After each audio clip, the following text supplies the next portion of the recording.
आइए आज हम स्टडी करेंगे एक समान त्वरण से गतिमान वस्तु का शुद्ध गतिकी समीकरण या शुद्ध गतिकी संबंधी समीकरण। तो इसमें ध्यान दीजिए, एक समान त्वरण से गतिमान है, वस्तु एक समान त्वरण से गतिमान है, यानी प्रति सेकंड उसका त्वरण एक समान गति से बढ़ रहा है। जैसे 10 मीटर प्रति सेकंड के एक समान त्वरण बढ़ रहा है 10 मीटर प्रति सेकंड स्क्वायर, तो हर सेकंड में जैसे अगले दूसरे सेकंड में 20 मीटर प्रति सेकंड स्क्वायर का त्वरण होगा, अगले तीसरे सेकंड में 30 मीटर प्रति सेकंड स्क्वायर का होगा, चौथे सेकंड में 40 मीटर प्रति सेकंड स्क्वायर का होगा। एक समान तरीके से बढ़ रहा है, तो उसके लिए ये शुद्ध गति की संबंधी समीकरण है। इसको देखते हैं इंग्लिश में क्या बोलते हैं। तो इंग्लिश में बोलेंगे kinematics equations for uniformly accelerated motion. मतलब एक समान गतिकी के लिए गतिकी संबंधी एक समान त्वरण से गतिमान वस्तु का शुद्ध गतिकी संबंधी समीकरण। अब देखते हैं, अब हम एक समान त्वरण ए से गतिमान वस्तु के लिए कुछ गणितीय समीकरण व्युत्पन्न करते हैं जो पांचों राशियों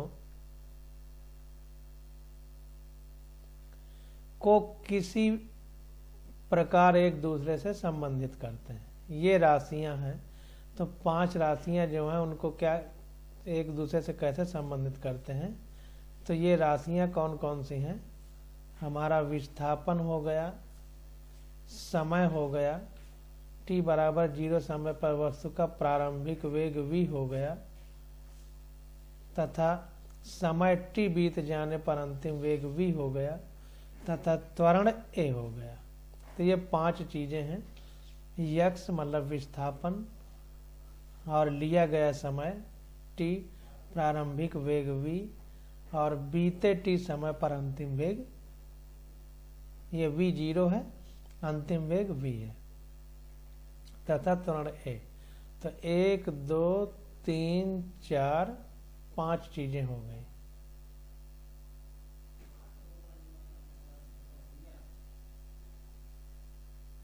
x हो गया, t हो गया, v 0 हो गया, v हो गया, a हो गया।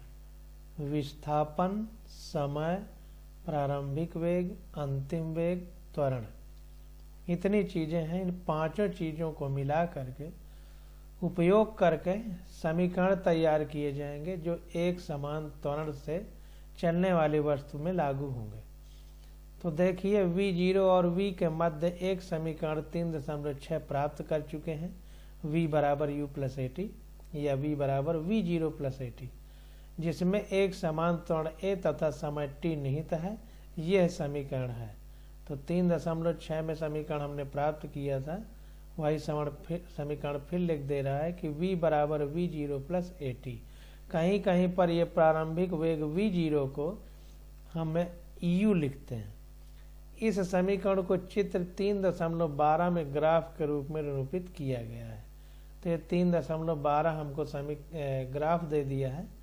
इसमें इसी 3.1 समीकरण 3.6 समीकरण को इसमें निरूपित किया गया है। तो देखिए, ये 3.12 चित्र में क्या दिखा रहा है? एक समान त्वरण से गतिमान वस्तु के लिए vt वक्र के नीचे का क्षेत्रफल। तो एक समान त्वरण से गतिमान वस्तु है। ध्यान दीजिए, विस्थापन समय ग्राफ था, फिर वेग समय ग्राफ था, फिर त्वरण समय ग्राफ था। तो हर एक ग्राफ में अलग अलग प्रकार के हमको ग्राफ मिले हैं, या वक्र मिले हैं, या रेखाएं मिली हैं। तो हमको ध्यान देना है कि वो ग्राफ कौन सा है, विस्थापन समय ग्राफ है कि वेग समय ग्राफ है कि त्वरण समय ग्राफ है। तो इन चीजों को हमें ध्यान देना है। तो यहाँ पर देखिए, जो हम ग्राफ प्राप्त कर रहे हैं वो एक समान त्वरण से गतिमान वस्तु के लिए वीटी वक्र के नीचे का क्षेत्रफल, ये एक समान त्वरण से वस्तु गतिमान है। तो ये देखिए इस एक्सिस पर अगर हम इसको x मान लें, इसको y मान लें, तो x एक्सिस पर समय को दिखाया गया है और y एक्सिस पर हमारे वेग को दिखाया गया। अब देखिए ये केंद्र बिंदु है, या मतलब यहाँ पर वस्तु का जो भी हो, ये वस्तु है, वस्तु का एक केंद्र बिंदु है और यहाँ पर वस्तु प्रारंभिक वेग v0 से चलना शुरू करती है। इसका मतलब ये है कि यहाँ से यहाँ तक वस्तु का वेग 0 है, या यूं कहें कि वस्तु यहाँ से प्रारंभ करना शुरू करती है, केंद्र बिंदु से नहीं। तो यहाँ से प्रारंभ करना शुरू करती है, तो जो हमारा ग्राफ है वो यहीं से बनेगा, तो इसी को v0 माना है। ए बिंदु पर v0 है। अब वस्तु चलती है और एक सीधी रेखा में चलती है, सीधी रेखा में, तो ये x एक्सिस है, ये y एक्सिस है, तो ये x एक्सिस के पैरेलल यानी समांतर एक डॉट डॉट रेखा देके यहाँ तक खींच दी कि ये इतना, तो ये हट गया इतना, इससे मतलब नहीं है, हमें सिर्फ इतने से मतलब है, क्योंकि वस्तु यहाँ पर 0 वेग से प्रारंभ करती है और ये b तक चलती है। तो अगर b तक चलती है तो b से इसमें एक डॉट डॉट लाइन खींच दी। अब ये हमारा वेग को बताएगा और ये हमारी समय को बताएगा, क्योंकि इस अक्ष पर देखिए समय लिखा गया है, इस अक्ष पर वेग लिखा गया है। तो अगर अंतिम वेग v है, प्रारंभिक वेग u है, तो वेग में अंतर कितना होगा, v माइनस v0। क्यों, ज्यादा में अंतिम में प्रारंभिक घटाते हैं, तो अंतिम जो है उसमें प्रारंभिक घटा दिया, v माइनस v0 को ये bc बताएगा, b से c तक ये v माइनस v0 को बताएगा। बाकी अब देखिए इसको हम पढ़ते हैं और पढ़ करके समझते हैं तो और अधिक क्लियर हो जाएगा।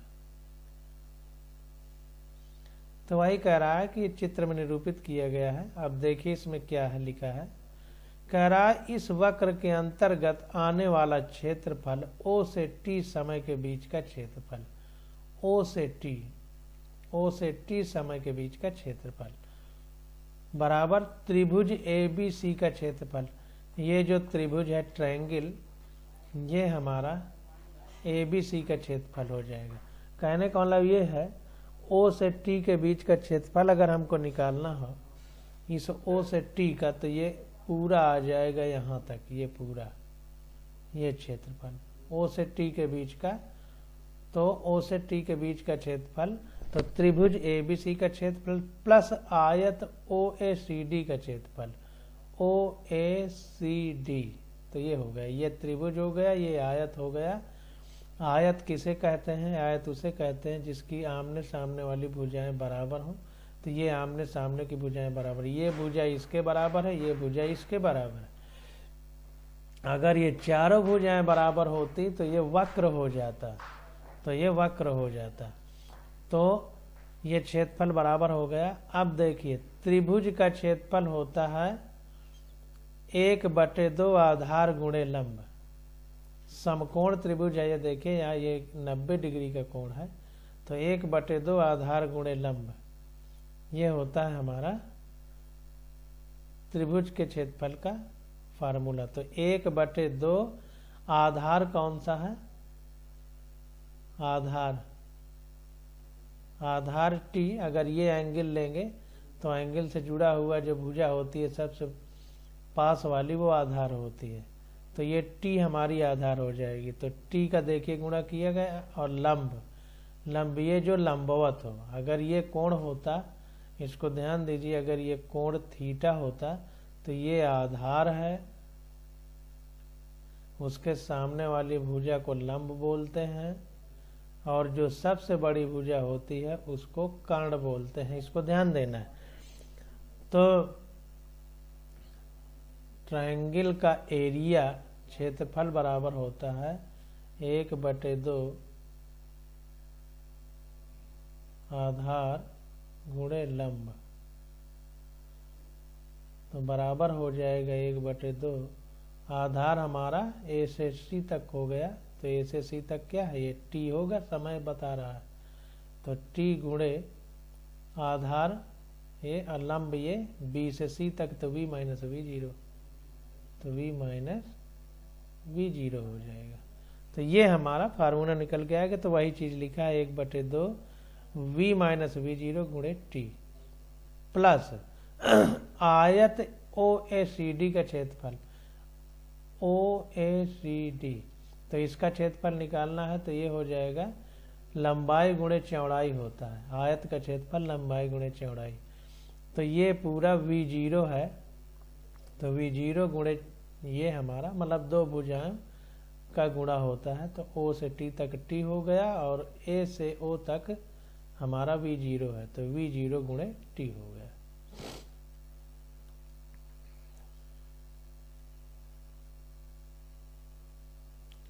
अब देखते हैं इसको। जैसा कि पहले स्पष्ट किया जा चुका है, VT ग्राफ के अंतर्गत आने वाला क्षेत्रफल वस्तु का विस्थापन होता है। तो VT क्षेत्र ग्राफ के अंतर्गत आने वाला क्षेत्रफल जो होता है वही वस्तु का विस्थापन होता है, पीछे हम लोग पढ़ चुके हैं। अतः वस्तु का विस्थापन x होगा। तो इसीलिए x बराबर half v minus v zero T plus v zero T हो गया। तो VT ग्राफ के अंतर्गत आने वाला क्षेत्रफल वस्तु का विस्थापन होता है, तो विस्थापन के बराबर कर दिया। परंतु v माइनस वी जीरो बराबर AT होता है, या v माइनस वी जीरो बराबर AT होगा।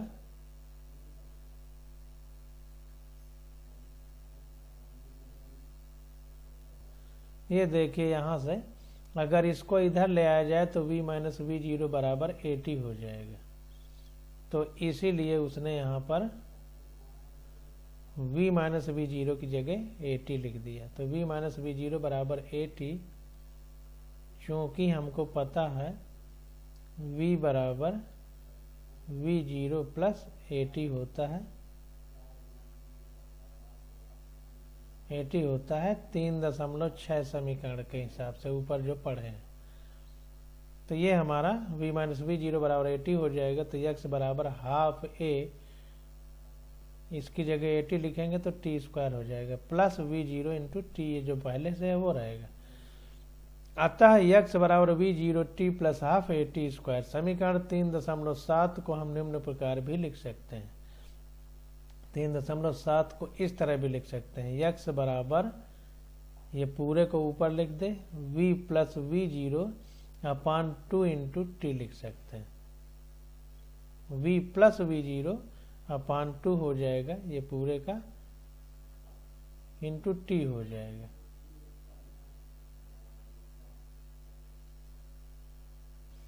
अब ये देखिए, जब इस कोष्टक को हम लोग खोलेंगे और t का पूरे में गुणा करेंगे तो vt minus v zero t आ जाएगा प्लस वी जीरो टी आ जाएगा, और ये हाफ पहले रहेगा। तो इसको जब पूरा सिंपल करेंगे तो v plus v zero upon 2 आ जाएगा, t का गुणा रहेगा। इसको आप लोग करके देख लीजिए, इतना आ जाएगा। तो ये बराबर हो जाएगा, चूंकि ये औसत है, औसत वेग है, अंतिम प्लस प्रारंभिक बटे 2, तो ये औसत वेग आएगा। औसत वेग को v बार लिखते थे, तो v बार इंटू टी हो जाएगा, x बराबर v बार इंटू टी हो जाएगा। अब देखिए v bar equal to v plus v zero upon 2 मात्र स्थिर त्वरण के लिए है। इसको ध्यान दीजिए, जब स्थिर त्वरण होगा तभी के लिए ये है, हमेशा नहीं लागू करेंगे v बार लिखने का प्रयास करेंगे। क्यों? क्योंकि अंतिम और प्रारंभिक वेग में जब तक स्थिर नहीं रहेगा तो औसत ऐसे नहीं निकाल सकते हैं, अगर बढ़े घटेगा। तो स्थिर त्वरण के लिए ही ये फार्मूला हम लागू करेंगे। समीकरण 3.9a तथा 3.9b का अभिप्राय है कि वस्तु का विस्थापन x माध्य वेग v बार से होता है, जो प्रारंभिक एवं अंतिम वेगों के समांतर माध्य के बराबर होता है। तो इसको ध्यान देना।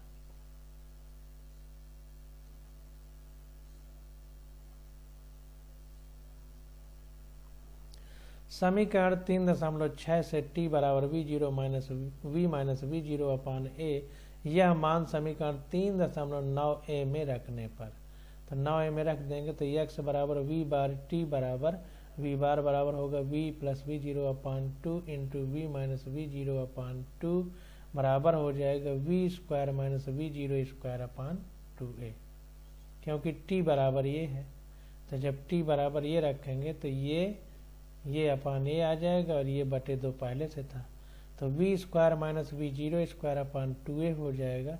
इसको सॉल्व करेंगे तो वी स्क्वायर बराबर v zero square plus 2ax हो जाएगा। ये भी हमारे पास एक समीकरण निकल के आ गया। अब देखिए, यदि हम समीकरण 3.6 से t का मान समीकरण 3.8 में रख दें तो भी उपरोक्त समीकरण को प्राप्त किया जा सकता है। अगर 3.6 से t का मान समीकरण 3.8 में रख दें, जो पीछे समीकरण था v बार बराबर v plus v zero upon 2, तो भी यह समीकरण प्राप्त किया जा सकता है। इस प्रकार पांचों राशियों v0, v, a, t तथा x के बीच संबंध स्थापित करने वाले हमें 3 महत्वपूर्ण समीकरण प्राप्त हुए। अब तीनों समीकरणों को देखिए, एक जगह लिख दिया है उसने।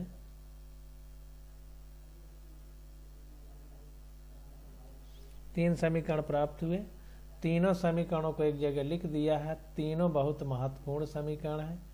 जब एक समान त्वरण से कोई वस्तु गतिमान हो तब के लिए है। ये सभी एक समान त्वरित सरल रेखीय गति के शुद्ध गति की समीकरण है। इनको ध्यान देना है। एक समान त्वरित सरल रेखीय गति के समीकरण है। एक समान त्वरित सरल रेखीय गति, इसको ध्यान दीजिएगा। व्यंजक 3.11a में जो समीकरण दिए गए हैं उसकी व्युत्पत्ति के लिए हमने माना है कि क्षण t बराबर 0 पर वस्तु की स्थिति 0 है, अर्थात x बराबर 0 यानी विस्थापन 0 रहेगा। परंतु यदि हम यह मान लें कि समय t बराबर 0 पर वस्तु की स्थिति शून्य न हो वरन अशून्य यानी x 0 हो, तो समीकरण 3.11a और व्यापक समीकरण में रूपांतरित हो जाएगी। यदि हम x के स्थान पर x माइनस x 0 लिखें, तो अगर x की पहले 0 माना है और उसकी जगह अगर 0 ना माने और x की जगह x 0 लिखे तो फिर समीकरण इस प्रकार से प्राप्त हो जाएंगे। मतलब v बराबर v zero plus A T हो जाएगा, x बराबर x zero plus v zero T plus half A T square हो जाएगा, और v स्क्वायर बराबर v zero square plus 2a, x की जगह x माइनस 2a, t की जगह x माइनस x 0 हो जाएगा। तो इस तरह से समीकरण v स्क्वायर बराबर u square plus 2ax, x की जगह x माइनस x 0 हो जाएगा। तो इस तरह से समीकरण अपने हिसाब से बदल जाएंगे। आप देखिए, एक क्वेश्चन आ गया है, इस क्वेश्चन को देखते हैं। कह रहा है कलन विधि का उपयोग कर, यानी इंटीग्रेशन डिफरेंशिएशन विधि का उपयोग कर एक समान त्वरण के लिए शुद्ध गति की समीकरण प्राप्त कीजिए।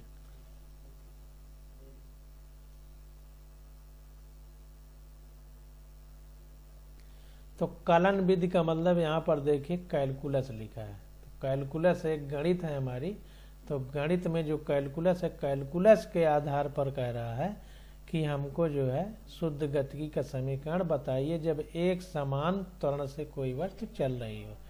तो परिभाषा से अगर परिभाषा देखा जाए तो त्वरण का मतलब होता है वेग परिवर्तन की दर, यानी वेग प्रति सेकंड कितना बढ़ रहा है। तो dv अपान dt बढ़ रहा है या घट रहा है, घटने को मंदन बोलेंगे। तो a बराबर dv अपान dt यानी dv बराबर a dt हो जाएगा। अब दोनों पक्षों के समाकलन से, तो समाकलन को देखिए इंटीग्रेशन बोलेंगे और अवकलन को डिफरेंशिएशन बोलेंगे। तो दोनों पक्षों का समाकलन किया जा रहा है। तो दोनों पक्षों के समाकलन से, तो समाकलन करेंगे तो ये साइन बनाया जाता है। तो एक पक्ष में हमारा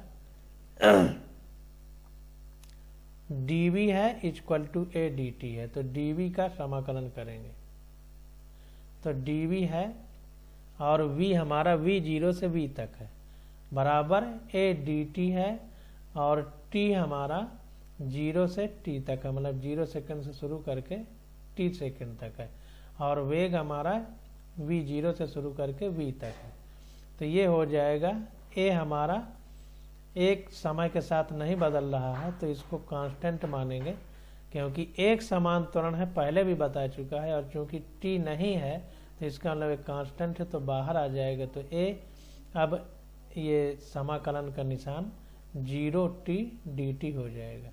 अब देखिए जो dv है हमारा v से v0 से v तक है, तो अब चूंकि अंतिम जब वेग होगा तो हमारा dv का मतलब है कि जो वेग है वो परिवर्तन, वेग परिवर्तन, जैसे डेल्टा v लिखते थे तो ज्यादा वेग परिवर्तन के लिए, dv सूक्ष्म परिवर्तन के लिए, मतलब अंतर बहुत कम हो, तो अंतिम वेग माइनस प्रारंभिक वेग होगा, यानी v minus v0 equal to, अब देखिए a हमारा कांस्टेंट है और पहले 0 है, अंतिम t है, तो अंतिम t में प्रारंभिक 0 घटाएंगे तो t में 0 घटेगा तो t ही आ जाएगा। तो v माइनस v0 बराबर at हो गया, यानी v बराबर v0 प्लस at। अब a अचर है, देखिए यहाँ लिखा, मतलब एक कॉन्टिन्यूअस है, समान रूप से बढ़ रहा है, इसलिए इसको कांस्टेंट माना गया। पुनः अब देखिए पुनः चूंकि v बराबर dx अपान dt होता है, यानी वेग बराबर विस्थापन में परिवर्तन बटे समय में परिवर्तन, यानी विस्थापन परिवर्तन की दर को वेग कहते हैं। तो ये हमारा हो जाएगा dx बराबर v dt, dx बराबर v dt हो जाएगा। अब दोनों पक्षों के समाकलन से, यानी दोनों पक्षों का इंटीग्रेशन करेंगे, तो देखिए जब इंटीग्रेशन दोनों पक्षों का करेंगे तो यहाँ पर x 0 से x तक हो जाएगा dx, क्योंकि विस्थापन 0 से x तक, तो x 0 से x तक हमने माना, और यहाँ पर v के साथ t नहीं है, इसका मतलब एक समान वेग से वस्तु गति कर रही है, तो ये v वैसे रहेगा, और ये 0 से t तक हो गया। अब चूंकि v बराबर v0 प्लस at होता है, तो v की जगह v0 प्लस at लिख दिया और dt वैसे ही लिख दिया। तो ये हमारा देखिए अंतिम x है, अंतिम विस्थापन माइनस प्रारंभिक विस्थापन x0 बराबर, अब इसमें इसका गुणा करेंगे तो v0 इंटू टी हो जाएगा, v0 इंटू टी हो जाएगा, प्लस हाफ at स्क्वायर हो जाएगा, क्योंकि जब ये पूरा गुणा करके देखिए, तो इसको देखिए हमने करके बताया है, तो 0 से t हो गया, ये इसके अंदर गुणा होगा तो v0 dt हो जाएगा, प्लस इसके अंदर गुणा होगा तो at इंटू dt हो जाएगा। ये 0 से t तक है, मतलब अंतिम t है, प्रारंभिक 0 है, तो v0 इंटू अंतिम t प्रारंभिक 0 हो गया, प्लस at, तो ये प्रारंभिक ये at है और इसमें dt है, तो ये dt का मतलब डेल्टा t, मतलब अंतिम समय माइनस प्रारंभिक, तो अंतिम t है और प्रारंभिक 0 हो जाएगा,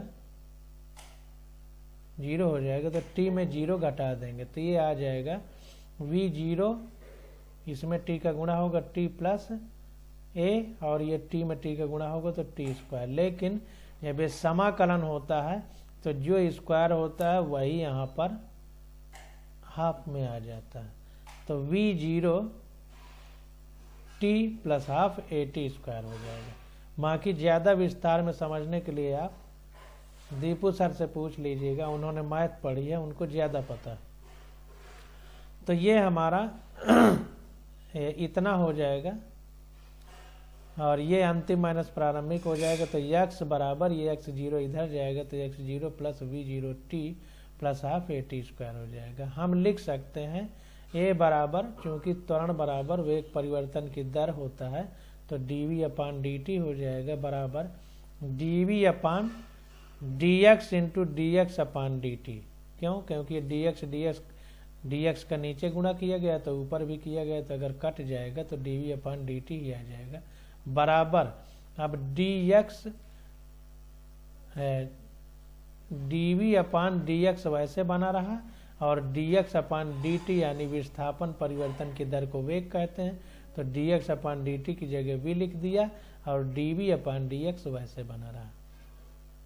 अब इसको देखिए क्या कर रहा है, अब इसको जो है कह रहा है अथवा वी डी वी बराबर ए डी एक्स, ये वी डी वी बराबर ये डी एक्स इधर आ गया तो ए डी एक्स हो गया।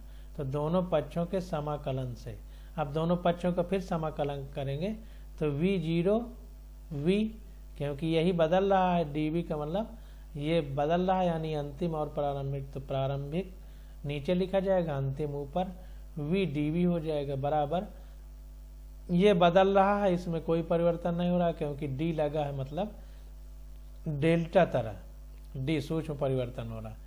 तो ए वैसे रहेगा, डी एक्स लिख देंगे और इसमें परिवर्तन हो रहा है तो एक्स जीरो एक्स तक। अब ये यहाँ पर देखें वी डी वी, तो यहाँ पर v square minus v zero square upon 2 हो जाएगा बराबर, ए वैसे ही रहेगा, एक्स में अंतिम माइनस प्रारंभिक हो जाएगा तो एक्स माइनस एक्स जीरो हो गया। तो ये आ गया हमारा वी स्क्वायर बराबर v zero square plus 2a और ब्रैकेट में एक्स माइनस एक्स जीरो। तो इस विधि का लाभ यह है कि इसका प्रयोग असमान त्वरण वाले गति के लिए भी कर सकते हैं। इसको ध्यान दीजिए कि ये जो समाकलन वाली विधि है इसका उपयोग हम असमान त्वरण वाली गति के लिए भी कर सकते हैं। अब देखिए यहाँ पर ये कैसे आया इस तरह, तो इस तरीके से आया कि v हम वैसे लिखा रहने देंगे और इसमें परिवर्तन लिखेंगे, तो इसको देखिए इस तरह करेंगे, ये v को वैसे लिखा रहने दीजिए और dv में परिवर्तन हो रहा है तो अंतिम माइनस प्रारंभिक, ये हो गया अंतिम माइनस प्रारंभिक, इस तरीके से होगा।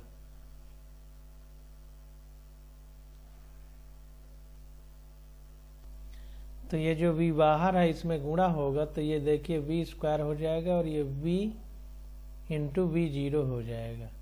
तो चूंकि ये स्क्वायर है तो उसी तरह से जैसे स्क्वायर था तो हाफ हो गया था ऊपर जैसे हमने बताया था, तो यहाँ भी बटे 2 हो जाएगा और v zero minus v zero square हो जाएगा। बाकी ये समाकलन आप जो है दीपू सर से पूछ लीजिएगा, उन्हें ज़्यादा अच्छे से पता है क्योंकि हम लोग बायोलॉजी के स्टूडेंट हैं तो समाकलन अवकलन उतना अच्छा नहीं पता, सिंपल भाषा में जैसे हम लोग करते हैं वैसे बता दे रहे हैं। तो इस तरीके से ये निकल के आ जाएगा वी जीरो वी स्क्वायर बराबर v zero square plus 2a x minus x zero. तो इस विधि का लाभ यह है कि इसका प्रयोग असमान त्वरण वाले गति के लिए भी कर सकते हैं, इसका ये फायदा है। अब हम उपरोक्त समीकरणों का उपयोग कर महत्वपूर्ण उदाहरणों में करेंगे। अभी जो समीकरण इनका उपयोग हम ये जो एग्जाम्पल दे रहा है इन सब में करके क्वेश्चन निकालेंगे। तो ये क्वेश्चन अब हम लोग अगले लेक्चर में करेंगे। आज बस यहीं तक।